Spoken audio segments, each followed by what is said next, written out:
Olá, temos hoje aqui a ilustre presença de Cleiton Lino, que é presidente do Conselho Nacional da Reserva de Biosfera da Mata Atlântica. Cleiton, que sediado em São Paulo, está aqui em Vitória para reunião com o Comitê Estadual de Reserva de Biosfera da Mata Atlântica, também outros projetos que estão sendo desenvolvidos aqui no Estado. Obrigado pela sua presença aqui na TV Ambiental. Prazer imenso vir e prazer de estar de novo no Espírito Santo, inclusive porque a história da Reserva da Biosfera passa desde o início aqui pelo Espírito Santo, né? Aqui surgiu o consórcio Mata Atlântica, que a gente fez de articulação de vários estados. Você, inclusive, participou desse processo todo e surgiu daí justamente depois a Reserva da Biosfera da Mata Atlântica. Hoje, a área é tão grande e com tantos projetos aí. Mas é um prazer enorme de estar aqui. Ontem estivemos na reunião do Comitê Estadual, que está aí, inclusive, de processo de renovação, pessoal, e também uma série de reuniões aí com o governo do Estado, de projetos aqui de conservação, de sítio de patrimônio, um conjunto bastante grande. Cleiton, explica um pouquinho para o nosso telespectador o que vem a ser uma reserva de biosfera da Mata Atlântica. Que tipo de unidade de conservação é uma reserva de biosfera? Então, bom, primeiro assim, reserva da biosfera não é uma unidade de conservação no formato que a gente, aqui na lei do sistema, da lei brasileira, fala de unidades de conservação e fala de áreas protegidas, caráter mais geral. É uma área protegida, mas uma área protegida de uma rede internacional, do qual o Brasil é signatário. As reservas da biosfera são uma figura que visa, ao mesmo tempo, a questão da conservação, da biodiversidade, dos serviços ambientais que a natureza nos presta, junto com a questão do desenvolvimento sustentável. Ou seja, ela é a principal figura de um programa da Unesco que chama Homem e Biosfera, em inglês Man and Biosphere, daí o programa MAB da Unesco, né? E isso hoje são 627 reservas da biosfera em 117 países, ou seja, uma rede muito grande. E o Brasil? No Brasil são 7 reservas, mas são grandes reservas. Então, por exemplo, a Reserva da Biosfera da Mata Atlântica é a maior de todas, em termos dessa rede mundial toda, que tem 78 milhões de hectares. É maior do que muitos países, né? Então, nessa questão de escala brasileira. Tem na Amazônia também, né? Tem a Amazônia Central.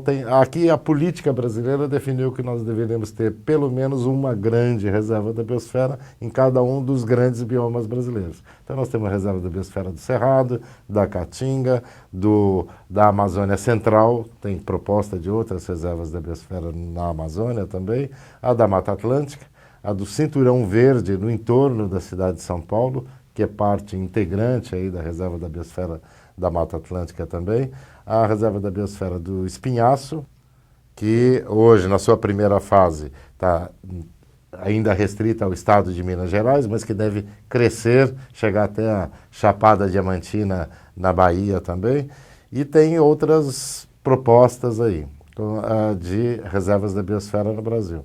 Uma do Pampa, que está com os estudos prontos lá na região do Rio Grande do Sul, né? E outra, uma reserva da biosfera marinha, a primeira grande reserva da biosfera marinha proposta, que justamente envolve, esse é um dos assuntos que nós estamos aqui, porque a área proposta envolve os estados da Bahia e do Espírito Santo, ou seja, uma área excepcional que vocês têm aqui, nós temos, né, porque é realmente um patrimônio nacional fantástico, que é justamente essa questão do banco de abrolhos e a cadeia de montanhas submersas, né, de Vitória à Trindade, que é um caso realmente excepcional e que tem todas as condições de ser reconhecida pela Unesco como a primeira reserva da biosfera marinha do Brasil.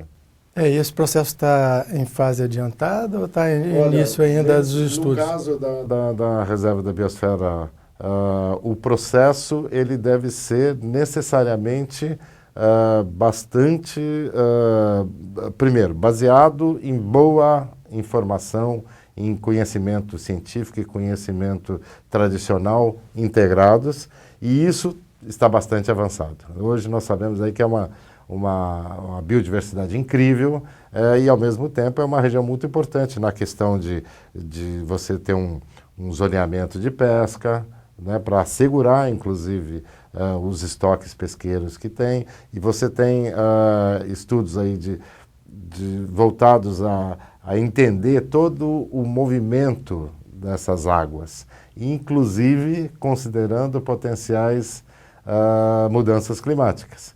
Então, assim, do ponto de vista de estudo, nós já temos uma base muito boa. Do Reviser, projeto Reviser também. Claro, Reviser, né, todo o trabalho que a Comissão Interministerial dos Recursos do Mar, a CIRME, né, que é justamente, integra aí trabalho de vários ministérios, fez, e das universidades. Aqui do Espírito Santo tem um grupo, inclusive, que está estudando a cadeia marinha, né? A base, hoje nós temos uma base de conhecimento científico gerado no Espírito Santo sobre essa cadeia que é excepcional. E, então, a parte de estudos, ok.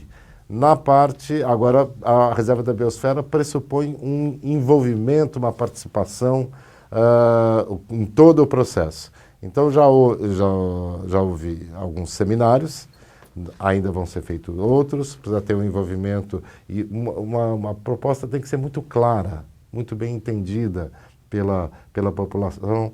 Então, aí é importante os seminários, os encontros, o papel da mídia vai ser fundamental, a gente poder difundir as riquezas disso e o que é a proposta de Reserva da Biosfera, né? Que ela não é para impedir o desenvolvimento, porque às vezes quando a pessoa ouve a palavra reserva, fala, nossa, mas aí vai restringir. Não, é para justamente tentar assegurar o desenvolvimento a longo prazo e de uma maneira em equilíbrio com as funções, assegurando as funções da natureza e dividindo os benefícios que essa natureza em termos coletivos, né? É verdade. Agora, isso não implica em necessariamente desativar o processo de pesquisa de petróleo nessa região? Não, até porque nessa região a gente, claro... Pesquisa e exploração. Uma das preocupações básicas de falar, nós estamos aí em choque. O Brasil, acho que teve o bom senso, num certo momento, de, por exemplo, preservar a questão do banco de abrolhos. Me lembro, foi retirado inclusive de um dos leilões, né? Alguns leilões. Né? Exatamente. Foram áreas que algumas áreas também aí eram identificadas com potencial para a exploração de petróleo. Mas o governo brasileiro retirou essas áreas dos leilões. Por quê? Porque ali, quer dizer, se você pensar custo-benefício a médio e longo prazo para o país, não há dúvida de que você tem uma riqueza do ponto de vista de biodiversidade, você tem uma fragilidade, você tem um potencial de uso turístico com a questão da própria, só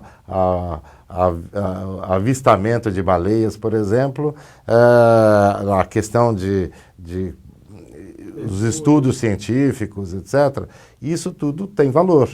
Então, o governo brasileiro fez essa análise e viu que os poucos pontos, né, de eventuais blocos de petróleo na plataforma de Abrolhos, elas não valiam a pena. Então não foi acredito. Agora, nós temos, felizmente, muitas áreas com petróleo também, então nós não temos Sim, porque existe uma distância entre o banco de Abrolhos e a cadeia de montanha. Não tem nenhum bloco identificado.